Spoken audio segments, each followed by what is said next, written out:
When the original Breath of the Wild was released as the launch title for Nintendo's newest console, the Nintendo Switch, a lot was riding on the title as Nintendo's prior console sales were less than stellar. But not only did Breath of the Wild prove to be a massive system seller, selling, at the time of this recording, over 30 million copies, but it cemented itself as one of the greatest video games of all time, receiving universal acclaim. Creating a follow-up to a title of that scope would prove difficult for just about any video game developer. But leave it to the folks at Nintendo to exceed our expectations with this title, once again.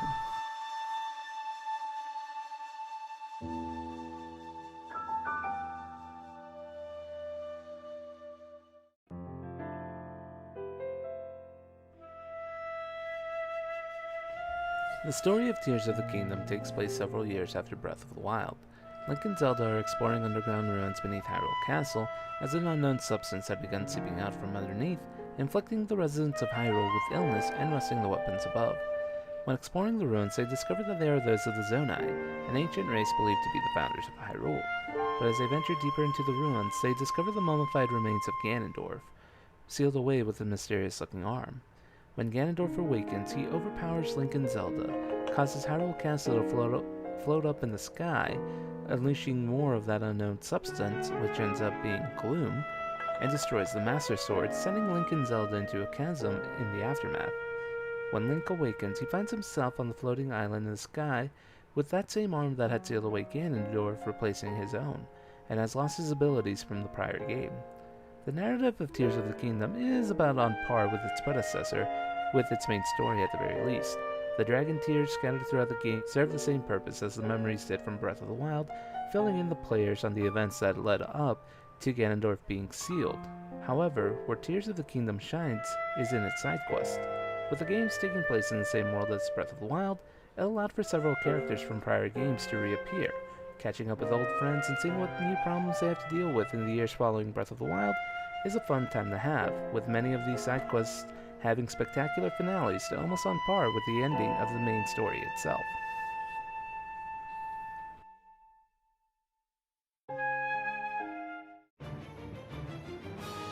Tears of the Kingdom plays similarly to its prequel. You roam around a vast open world, completing story quests at your discretion, and you can gather materials to craft meals or elixirs to help you traverse the world or gain offensive and defensive buffs in battle. Where Tears of the Kingdom begins to differ is in what abilities they give you. Tears of the Kingdom replaces the runes from Breath of the Wild and introduces new abilities. Ultra Hand allows you to move objects and fuse them together. Ascend allows you to move up and down through ceilings. Fusion allows you to fuse monster parts onto your weapons, increasing their strength, changing their look, and often giving them unique effects. Recall rewinds objects and puts them in reverse. And Auto Build allows you to build vehicles and contraptions from schematics you find or whatever you've recently built.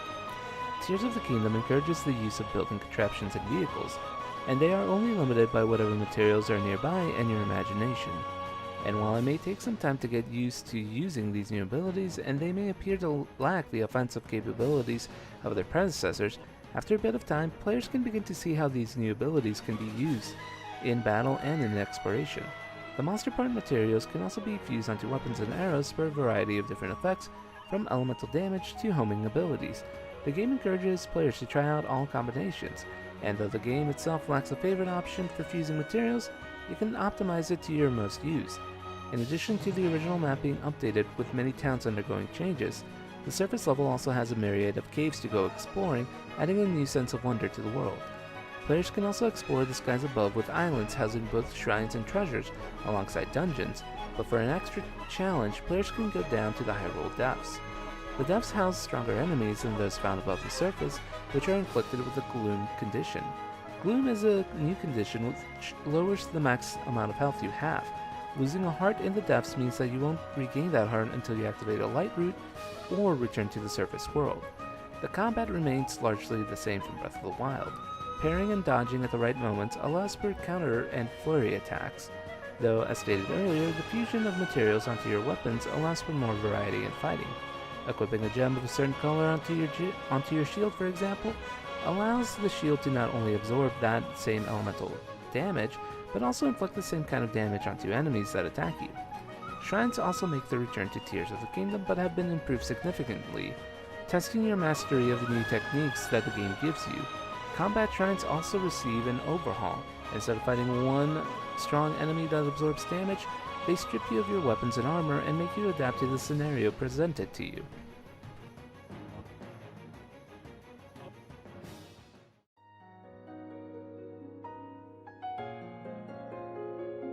Generally, the game keeps the same art style that its predecessor had, but no complaints here, as the art direction once again manages to capture the expressions of its characters all so well, so it may not look or feel too different at a glance, but with Tears of the Kingdom being developed for the Switch specifically instead of being a Wii U Switch title, the developers were able to polish the frame rate and overall performance of the game, hardly ever dropping below 30 FPS.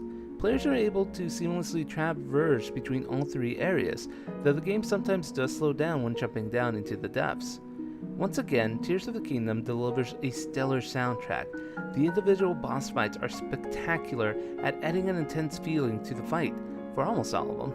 The village themes receive a few overhauls, but the star of the show is the main theme, which plays at critical points of the game's story. It is a spectacular addition to the already great musical history that the franchise is known for. The voice acting is also, for the most part, pretty good, with special shoutouts being given to Matt Mercer, who gives a spectacular performance as Ganondorf and brings in an intimidating and gravitas aura to the Demon King. If there is any one minor setback that Tears of the Kingdom suffers from, is that the stage abilities in the game feel like a bit of a downgrade compared to those found in Breath of the Wild. And as stated earlier, the game does tend to slow down from time to time when traversing into the depths, and some may not find the return of weapon durability as a positive.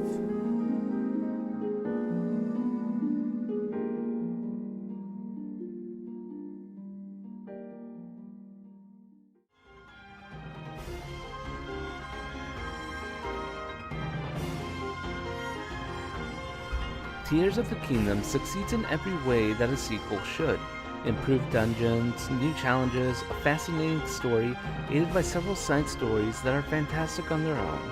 What started initially as more Breath of the Wild DLC evolved into another all-time classic game. The few missteps that I may have get washed away by the game's ingenious approach on exploration, with the freedom to complete the game and its many puzzles in whatever way you can imagine. A new bar was set for open-world games with the release of Breath of the Wild 6 years ago. Tears of the Kingdom manages to raise that bar once again. It is, by every measure, a masterpiece.